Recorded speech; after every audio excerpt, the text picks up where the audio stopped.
So I'm here with Steve Sheeler, the head football coach for MVU. Steve, thanks for joining us today. Well, thank you very much for having me. It's great to see the team out here practicing and everything in their second year now. Absolutely. Welcome to Thunder Valley. Yeah, right. I saw you guys were kind of working out what to call this place in general. I know we got, what is it, the Pit for softball? Is that what it's called? I believe so, yeah. Okay, yeah. So it's nice to have your own little place to go home. Yeah, I mean, it's perfect. I mean, we raise these goalposts, so it definitely does feel like it's ours. We helped to build it. How did you become the football coach of MVU?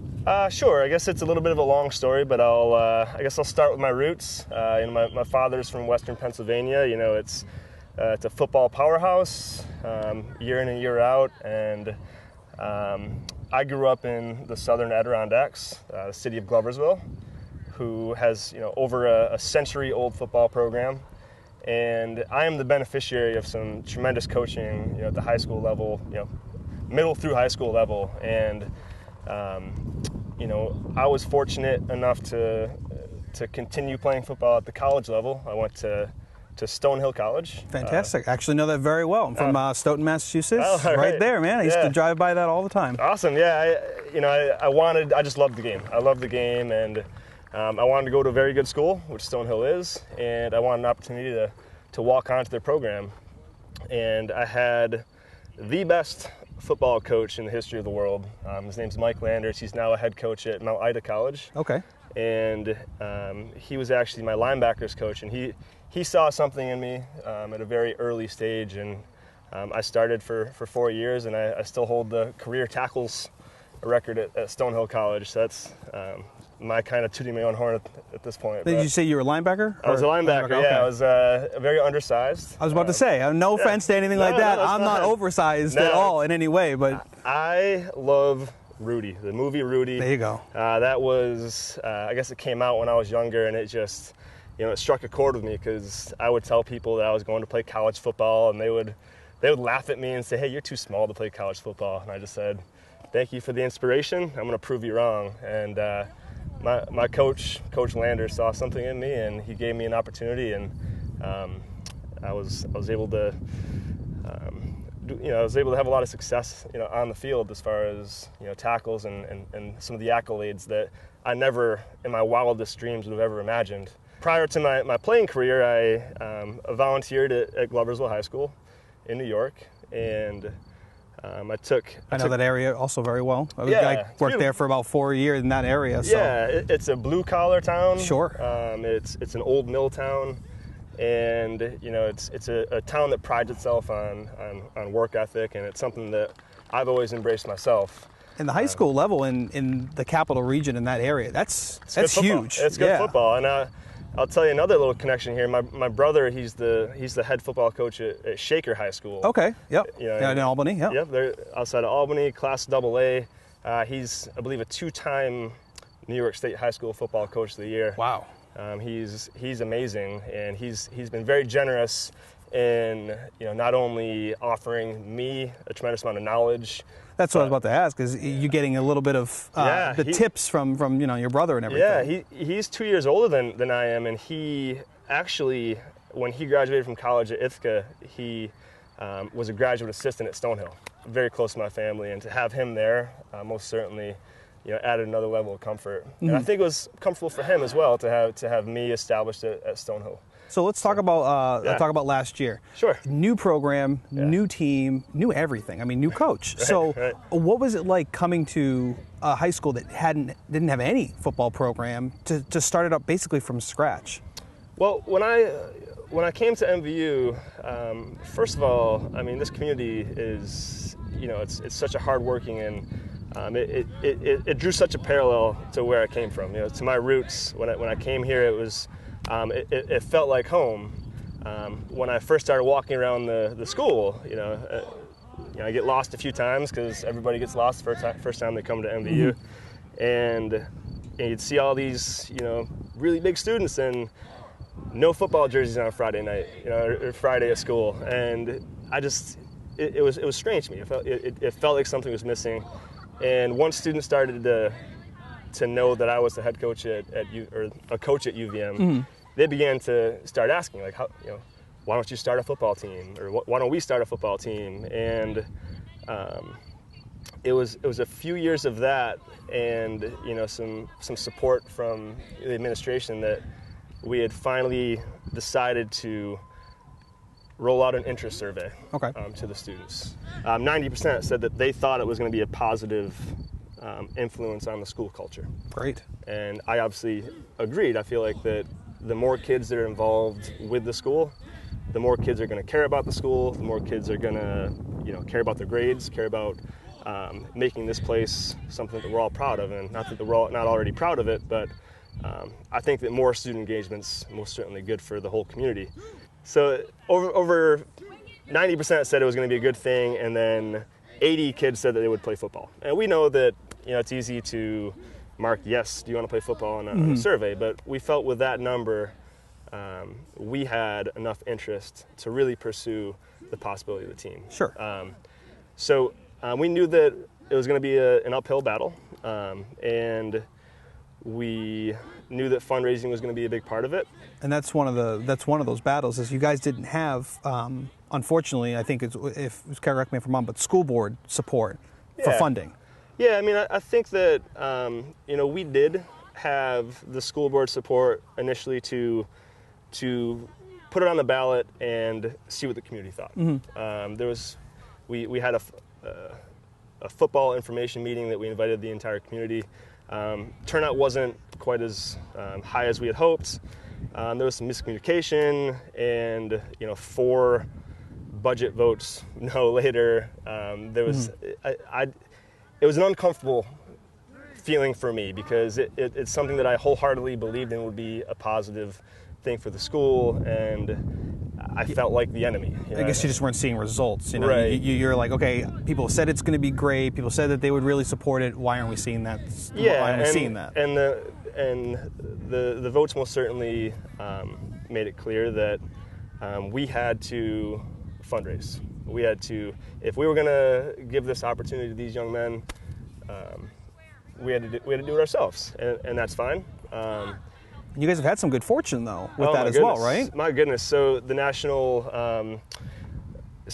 Football Foundation, the Vermont chapter, donated $10,000 to help us start our program.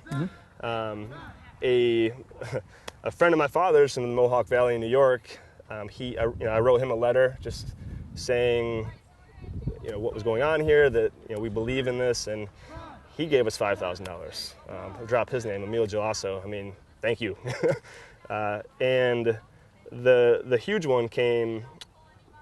We were 2 days. We had 2 days before a deadline, and a teacher, Miranda Becker, and her husband found a grant from Dick's Sporting Goods. It's called Sports Matter, and it was designed to help underfunded school sports programs around the country.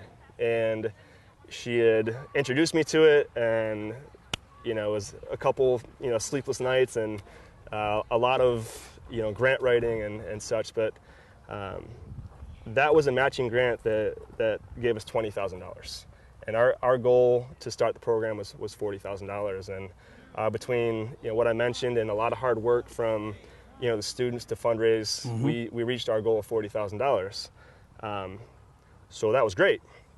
But as you look at these players out here, you're going to notice they look a lot like a team, however many miles to the southeast in Foxborough, Massachusetts, because the New England Patriots donated our entire practice uniforms. So we have and you're referencing all the Patriot emblems that you see, and the red and white and blue that you see, and everything like that. We have authentic New England Patriot practice uniforms.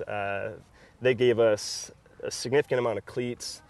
All sorts of equipment to really just help us get started. Middlebury College gave us over 100 of their old game pants. Okay. So they've already got the M on them. Oh, there you go. Yeah, and talk about for something like the Patriots, where you have a team that's in the southeastern corner of New England, helping out the far reaches, and I mean the far reaches. MVU. In case you don't know, the MVU's here. This is about as far northwest as you can get for a school. Yeah. So I mean, to help out all of New England, they truly are. The New England Patriots helping out a team in New England. Yeah, so. And I tell you, their generosity. I mean, I admittedly am a Pittsburgh Steeler fan, so as a sports fan, there's a little bit of discomfort, but my goodness, the utmost respect for that organization and the Kraft family and their generosity in helping programs like us give these kids, life-changing experience.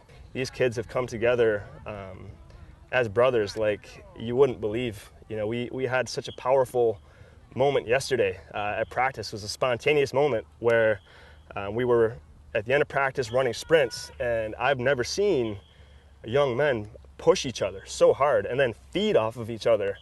Their energy just spread down the line. Every kid was just pouring their hearts out into these sprints. Nobody likes sprints, but they know why they're doing them. They're doing it to get better and to make the team better, and that's so important to them.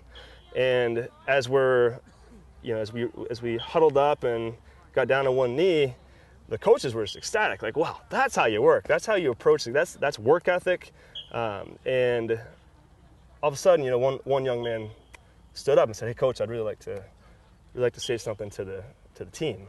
It's like, "Sure, what do you have to say?" And he just said, "Well, I've played a lot of sports, and I've had a lot of great experiences in sports, and I have never been a part of a family atmosphere, a brotherhood that this team has given me." And we're all kind of like, wow, that was powerful. And he gets back down on a knee. Another student, another player stands up, says, "Well, I've unlike so and so, I've never been a part of a team, and I was actually really anxious. I wasn't sure if I was going to be accepted. I didn't know if the other players would like me. And here we are before our first game, and I have 30 brothers, and I love this, and I am so proud to be a Thunderbird. And this is somebody who's never played a sport before, and that was, again, it was just shocking and powerful. And he gets down on a knee. Another kid stands up. Just keeps going. And all of these young men who are pouring their hearts out in front of 30 of their peers in a way that is shocking, because it's a hard thing to do, to speak with that much emotion and that much passion. But even at that young of age as well. It's been a great experience. It's powerful, and it's not something that you can really put into words. I mean, there's a lot of great sports. I'm very biased towards football. I'm not going to deny that, but football does present itself in a way that it brings kids together, because you have 11 people on the field at one time. If one person does not know their responsibility, does not do their job, then the team fails. Mm-hmm. It breeds teamwork and discipline and accountability like nothing that I've ever experienced. And I'm so proud and humbled by what happened yesterday. I couldn't be more proud to be a part of this team. Yeah, you guys, I mean, this is the second time I've heard this story, and you still get kind of chills, and you get a little bit of goosebumps and everything, because this is the type of story that you don't hear all the time. And they make movies on those types of events. That's that moment in that climax of the movie where that team finally gets it. Yes. You know what I mean? They finally come together and go, we're a family. Yes. We go at this together. If one of us goes down, we all go down. Right. And it's great to hear that at such a young age, these players are picking that up in not just a young age, a young program. You guys are only, let's say it, you guys are a year in. Oh, yeah. This is going into your second year, and the fact that they've gotten that. How many seniors did you have last year? We had 4. Okay, so you have probably a bunch of kids that are coming back for a second time. Yes, I mean, several. Yeah. So that's great to see that as well. It's very great. Yeah, we have very little players have left the program, and those that did were for reasons really outside of their control.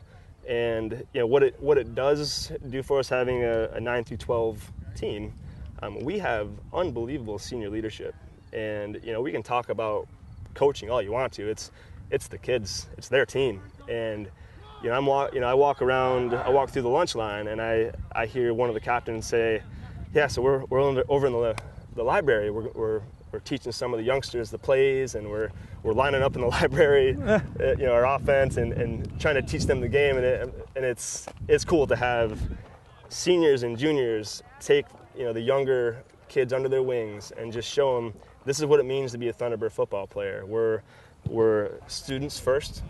We're respectful in not only the classroom, the football field, but in the community. And we're going to work hard, and we're going to be a family, and that's the culture that our leadership, our seniors, our player leadership helped to create, and it works. So I mean, it's really been amazing to see the evolution of it. You guys are going into your second year. You guys, I know you don't like the word, but I mean, technically under school, you're a club. Your club team. Yep. What's the goal for this program? Is the goal eventually to be a D1 and compete against the teams, the varsity teams like BFA and Essex and stuff like that? Well, certainly. I mean, for any program, I mean, and it's not, I want the kids to have a great experience. I want them to learn how to take care of their bodies. I want them to become hardworking citizens. But they want to play for a state championship, mm-hmm.